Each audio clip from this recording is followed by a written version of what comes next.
جتنی پریشانیاں لوگوں کو بتاؤ گے تم اتنے ہی پریشان ہو جاؤ گے، اور جتنی پریشانیاں تم اپنے رب کو بتاؤ گے تم اتنی ہی خوشحال ہو جاؤ گے۔ تو پریشانیاں لوگوں کو نہیں بتاؤ بلکہ ہمیشہ اپنے رب کو بتاؤ۔ رکاوٹیں تمہیں مایوس کرنے کے لیے نہیں، تمہارا ایمان مضبوط کرنے کے لیے آتی ہے، تاکہ تم ہر حال میں توکل کرنا سیکھ سکو۔ اور جب تم ایسا بے خوف یقین رکھنا سیکھ جاتے ہو تو اللہ تمہاری ان وسیلوں سے دعائیں قبول کرتا ہے جہاں سے کسی نے کبھی سوچا بھی نہیں ہوتا، حتیٰ کہ تم نے خود بھی۔ جس کے ہاتھ میں تمہارا نصیب ہے وہ معجزوں کا بادشاہ ہے، اور اس سے بہتر کوئی مصنف نہیں۔ وہ کہانی کا ہر رخ جب چاہے جہاں چاہے موڑ سکتا ہے، وہ نصیب کا ہر لفظ بدل سکتا ہے، اور زندگی کا ہر پہلو تمہاری چاہت کے مطابق بنا سکتا ہے۔ تم اس کی مان جاؤ، وہ تمہاری مان جائے گا۔ کیا اس نے تمہیں انکار کیا ہے؟ خود سے انکار سمجھ لینا تمہارے ایمان کی کمزوری ہے۔ کیا تمہیں اللہ سبحانہ تعالیٰ پر یقین نہیں؟ تم مانگ کر تو دیکھو، اس کے لیے کچھ بھی ناممکن نہیں۔ یاد رکھو، اگر اس نے تمہارے دل میں کچھ ڈالا ہے تو نصیب میں بھی وہی ڈالے گا۔ تو پھر یہ مایوسی کیسی؟ تم جو چاہتے ہو اسے اللہ سے مانگ کر پھر اس کا فیصلہ اس پر چھوڑ دو۔ تم جو سوچتے ہو اور جو مانگتے ہو تمہیں ہو بہو وہی دیا جاتا ہے۔ تو پھر وہ مت سوچو جو تم سے نہیں ہو سکتا، بلکہ وہ سوچو جو تمہارا رب کر سکتا ہے، اور تمہارا رب تو سب کچھ کر سکتا ہے۔ اس دیری کے بعد اللہ کا فیصلہ تمہارے حق میں بھی تو ہو سکتا ہے۔ جسے میلوں کا فاصلہ سمجھ رہے ہو وہ تم سے بس ایک دعا دور بھی تو ہو سکتا ہے۔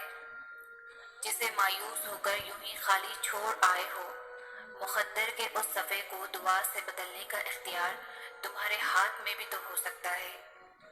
جس کے چھن جانے پر اللہ سے روٹھے روٹھے ہو، اس کا ابھی پاس رہنا تمہارے لیے برا بھی تو ہو سکتا ہے۔ کیا پتا اللہ نے تمہاری من پسند چیز صرف آزمائش کے لیے دور کی ہو۔ تم سے اس انتظار کے بعد تمہارا مانگا ہوا ہی تمہارے نصیب کا حصہ بھی تو ہو سکتا ہے۔ توکل رکھو، جو تم گما بھی نہیں کر سکتے، تمہارے یقین سے وہ سب ہو سکتا ہے۔ ساری بات تو بس اللہ کے ایک حکم کی ہے، وہ راضی ہو جائے تو اس کے کن کے بعد بھی کیا نہیں ہو سکتا۔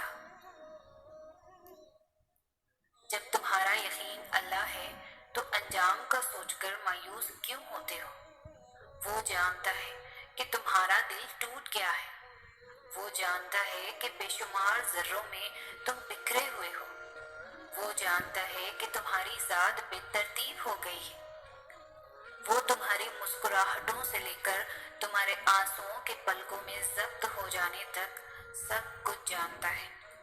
وہ تو ان چیزوں سے بھی باخبر ہے جن کا علم بھی تمہاری عقل کی پہنچ میں نہیں۔ تو پھر یہ اداسی کیسی؟ جب وہ سب کچھ جانتا ہے تو پھر تم ان چیزوں کے لیے پریشان کیوں ہوتے ہو جن کا تمہیں علم ہی نہیں؟ وقت مشکل ہے مگر تمہیں صبر کرنا ہوگا، اللہ پر یقین رکھ کر چلنا ہوگا، اس کی مصلحتوں کا ادب کرنا ہوگا۔ تو بس مانگتے رہو، اور پھر دیکھو وہ ان دعاؤں کو بھی قبول کر لے گا جنہیں تم ناممکن سمجھ کر کب کا بھلا چکے ہو۔ اس جہاں کے پار ایک مقام ہے جس کو عرش الہی کہتے ہیں، اور وہاں ہر صدا پہنچتی ہے، وہاں خاموش چیخیں سنی جاتی ہیں، وہاں ایک ایک پل ایک ایک آنسو کا حساب رکھا جاتا ہے۔ تو تم پرسکون ہو جاؤ، وہاں زیادتی نہیں ہوتی، ہر آنکھ سے بڑھ کر دیکھنے والا تمہارا یہ حال دیکھ رہا ہے، وہ واقف ہے ہر اس ظلم سے جو دنیا نے تم پر کیا، وہ تمہیں اس کا اجر ایسا دے گا کہ تم اپنی خوش نصیبی پر خود رشک کرو گے۔ وہ مہربان رب کچھ بھی نہیں بھولتا۔ اللہ کبھی بھی انسان کو مایوس نہیں ہونے دیتا۔ وہ اگر امید کا ایک دروازہ بند کر دیتا ہے تو اس کے بدلے 10 دروازے اور کھول دیتا ہے، لیکن ان دروازوں کو دیکھ وہی سکتا ہے جو یقین کرتا ہے۔ اور جانتے ہو یقین کیا ہے؟ تب بھی آگے بڑھنا جب زندگی تھکا کر گرا دے، تب بھی مسکرانا جب مسکرانے کی کوئی وجہ نہ ملے، اور کہنا تو راضی تو میں بھی راضی۔ اس چیز کے لیے ہاتھ اٹھانا اور گر گرانا جس کا ملنا ناممکن ہو۔ یہ یقین کی وہ کیفیت ہے جب انسان کا دل چیخ چیخ کر کہتا ہے میرا رب قادر ہے ہر شے پر۔ جب انسان یہ یقین کر لیتا ہے تو کیسے ہو سکتا ہے کہ پھر وہ دونوں جہانوں کا بادشاہ اسے اپنی طاقت کے جلووں سے محروم رکھے؟ پھر تو میرا رب کہتا ہے تو نے اب مجھ پر یقین رکھا ہے نا، تو پھر دیکھ میں کہاں کہاں سے کیسے کیسے اسباب پیدا کرتا ہوں۔ پھر وہ وہاں وہاں سے وسیلے بھیجتا ہے کہ انسان دیکھتا رہ جاتا ہے۔ بس پھر ہر محرومی سے وہ انسان کو آزاد کر دیتا ہے اور اپنی محبت کی قید میں رکھ لیتا ہے، اور جس کو وہ اپنی محبت میں قید کر لے اس کے مقدر کی تو کیا ہی بات ہے۔ جب وہ معجزے کرنے پر آتا ہے تو مجال ہے کسی چیز کی جو رکاوٹ بنے۔ ہر چیز عارضی ہے۔ اگر خوشی کا موسم نہیں رہا تو غم کا موسم بھی نہیں رہے گا، اور دعائیں کبھی بھی رد نہیں ہوتی۔ بس کبھی کبھار اللہ ہمارا صبر آزماتا ہے کہ میرا بندہ مجھ سے کتنی محبت کرتا ہے، اور کچھ دعائیں ہوتی ہی اتنی پیاری کہ اللہ کو اپنے بندے پر اتنا پیار آتا ہے کہ وہ ان دعاؤں کو اپنے پاس سنبھال کر رکھ لیتا ہے۔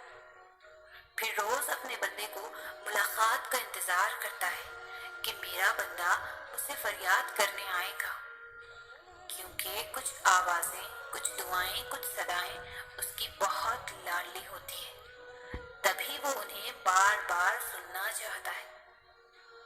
تمہاری جس دعا کی وجہ سے اللہ کو تم اتنے پیارے لگتے ہو، تو ایسی دعا تو ساری عمر بھی قبول نہ ہو تو سکون رہتا ہے، یہ سوچ کر کے کہ اللہ کو میرا روز انتظار رہتا ہے اور اسی کے ذریعے رابطہ بحال رہتا ہے۔ بس اللہ پر یہی یقین ہمیں پھر ان مقامات تک لے جاتا ہے جن کا ہم تصور بھی نہیں کر سکتے۔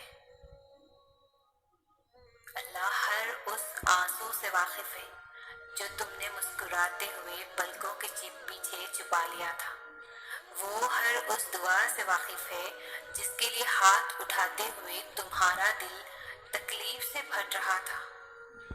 وہ ہر اس فریاد سے واقف ہے جسے تم نے تڑپتے ہوئے زبان میں دبا لیا تھا۔ وہ ہر اس صدا سے واقف ہے جب تم نے کرب کے مارے سجدے میں گرتے ہوئے اللہ کو پکارا تھا۔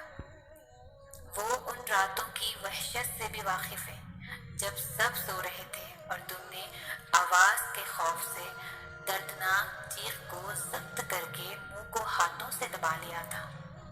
وہ ہر اس لمحے کی اذیت سے واقف ہے جب تمہیں لگا تھا کہ تمہیں کوئی نہیں سن رہا، تمہیں کوئی نہیں دیکھ رہا، تب بس وہی ایک تھا جو تب بھی تمہیں سن رہا تھا، دیکھ رہا تھا۔